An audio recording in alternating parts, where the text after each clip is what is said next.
Hello and welcome to another episode of Tips and Ideas with Ed Wallace, Midwest Landscaping, www.uniqueenvironments.com.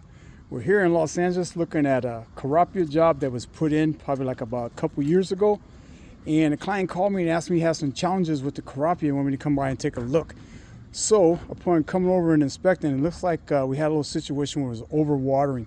We took a soil probe and stuck down in the soil and came up with a really wet soil profile down to like about 4 to 6 inches.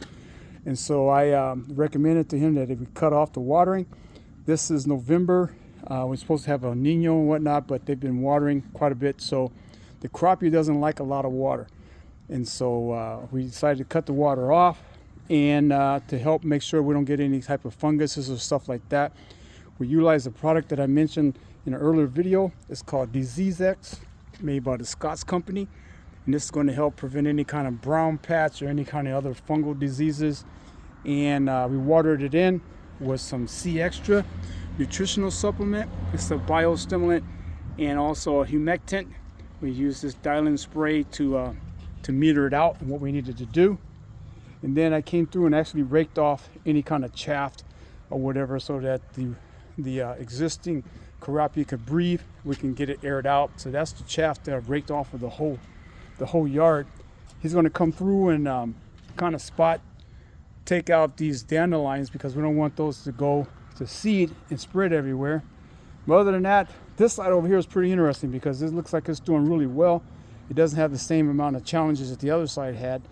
But we went ahead and treated the whole area with the Disease X and with the SeaExtra. So hopefully within the next 2 to 3 weeks, we can see a big difference in the vigor. It's not growing that much because the utility ground cover goes into a state of semi-dormancy in the winter. So hopefully by springtime, this stuff will take off and fill back in all around the steps and stuff because this was looking really good. And I'm pretty sure we'll be able to take care of what's going to happen here. Even from the standpoint of raking that we did here, it looks a lot better, especially with all that chaff and stuff off there. What do you think? I mean, yeah, it looks. Does it look better than it was before I came in here? Yeah. I mean, all that effort I did raking it, better say yeah. No, You better say yeah. No, I mean, it's, and I know a month or two ago I had gotten all this dandelion crap out, but. Yeah, I mean, it's challenging to use like a weed and feed because you don't want to damage the Kurapia. Yeah. So since it's just a small smattering of it, you can take one of those weeders and get that out. Yeah. And it's all, I mean, it's soft enough with all the moisture that's in the soil, so it shouldn't be too much of a challenge to get them out pretty quick for you guys to take off. And then with the SeaExtra, like I said, we come back, and when you guys get back in a couple weeks and do another application, and I think this is going to be all right. But the main thing of it is let this thing air out. Okay. And by raking it out like we did, we're able to get air down there so they could dry out, and we should be fine. Okay. But that's the challenge we're dealing with. And so we used the doctor recommended the Disease X and also the SeaExtra, which the client does have. Wow. Convention. Yeah. Convention or somebody's ticked off.